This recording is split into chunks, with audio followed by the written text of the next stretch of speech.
I got cigarette Jill, and I don't want to go back up it again. Still going up here. Let's go. Whew. That's the last hill of the day. We got 40 meters left to go. Okay, let's go. All was on track for 100 kilometers plus for the week until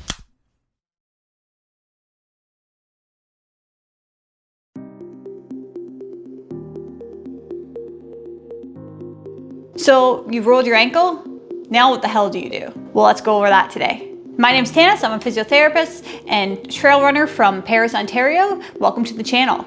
So today we're gonna go over what happened last week and what I've done going forwards with my ankle sprain. So last Saturday I was running and within steps from the car, I stepped on the smallest little pebble and rolled my ankle.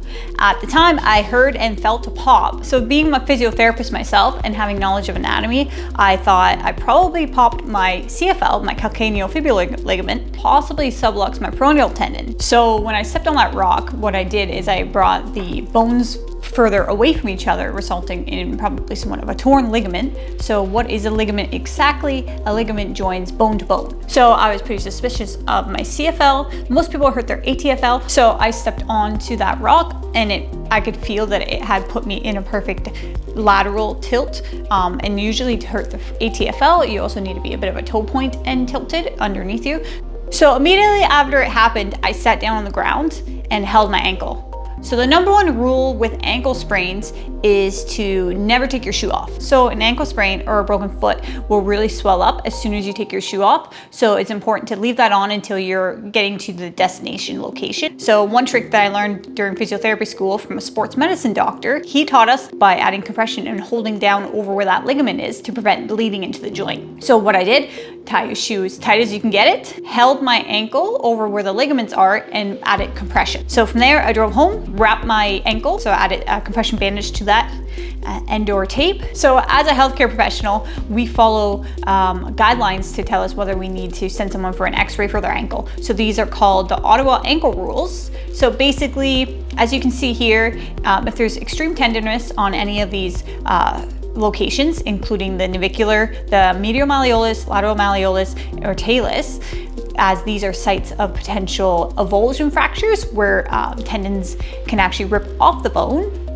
and or if there's inability to take 5 or more steps on that ankle. So knowing that I could walk more than 5 steps to the car told me that it probably wasn't broken, but I would monitor that and get an x-ray if that changed. But luckily it did not. The other way I can tell whether it's how severe an ankle sprain is the amount of swelling and the coloring. So if there is a large amount of swelling, it's more bleeding and more damage into that area. So theoretically, when we're tearing the muscles and or ligament, we're getting bleeding from that. If we have a greater amount of bleeding, we're gonna have some bruising and some discoloration in the area. So the old school method of rehabbing the injury is rest, ice, compression, and elevation.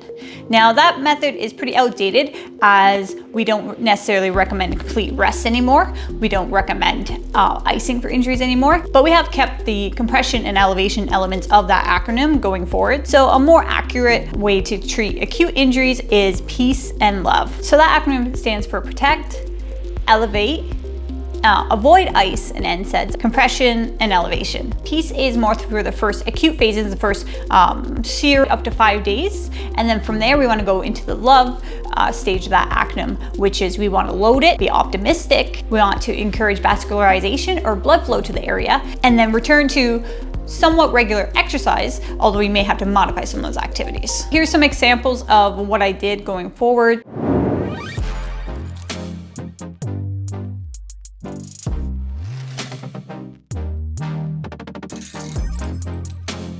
Last Saturday, I did have a float booked, which is a sensory deprivation tank. I decided to continue and go for that float. It was only going to help with the recovery, although I was definitely nervous stepping on wet, slippery floors that day as I just rolled my ankle. But overall, I felt good after that. One thing I used was a hot bath. So the water helps take some weight off the joint and make it easier for it to load.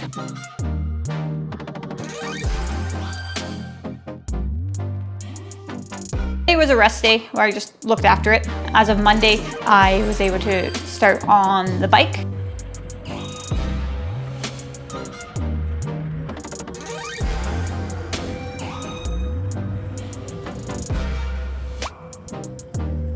My main priority was to ensure to be walking on it as normally as possible. One of the big things that happens when you injure anything is you can cause gait changes or the changes to the way you walk or run. So anytime you're changing the way you walk or run, you're putting loads elsewhere. So the risk factors are, I would stop putting weight on that leg. Even when it feels better, subconsciously I might stop putting weight on that leg if I start limping on it. And then also that means I'm gonna be putting more weight onto the other leg. On Tuesday, I tried my first run. However, within 3 steps, that already really hurt and made my ankle feel 10 times worse. So I decided it was not ready yet. Wednesday, I continued on the bike with a 1-hour bike. By Thursday, I was feeling much better and I was able to walk around quite normally, including being able to hop and jump and squat onto my ankle. By the feeling I had that day, I knew that I probably could run on it on Friday, but I decided to give it one more day of rest instead of setting it backwards.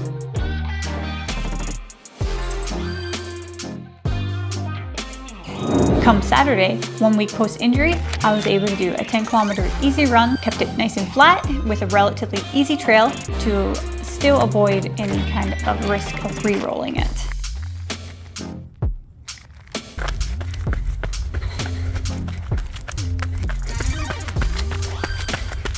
We out here running, barely.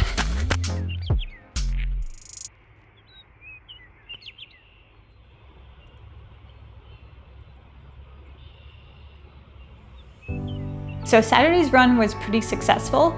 I had a little bit of ankle impingement or tightness in the front of the ankle that I would feel periodically. I did have it taped, and I'll show you in a minute how you can tape that yourself if you're interested. So when we hurt a ligament, we want it to heal as closely to normal as possible. So we want it to undergo the same lines of pull that it normally would in everyday life.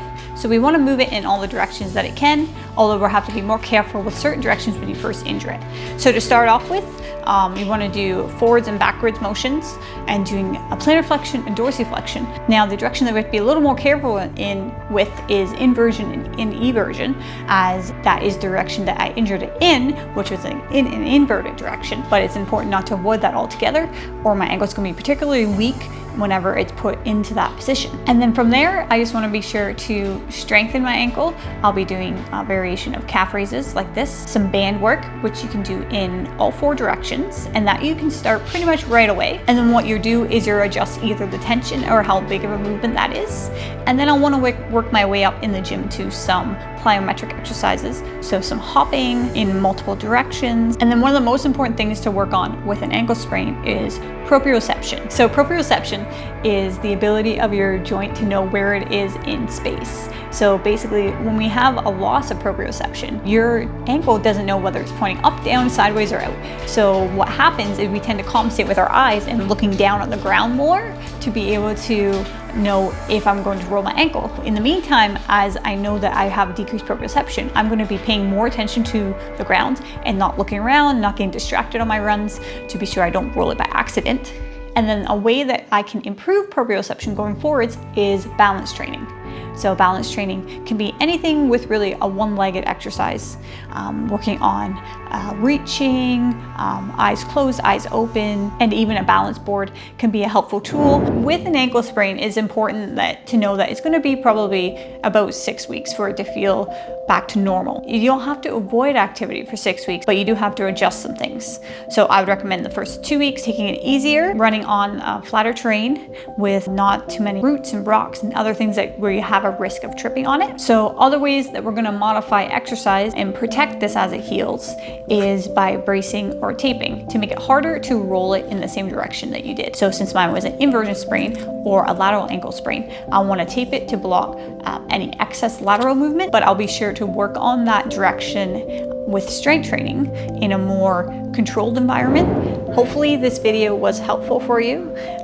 So hopefully if you ever roll your ankle, you'll know what to do. Be sure to like and subscribe for more.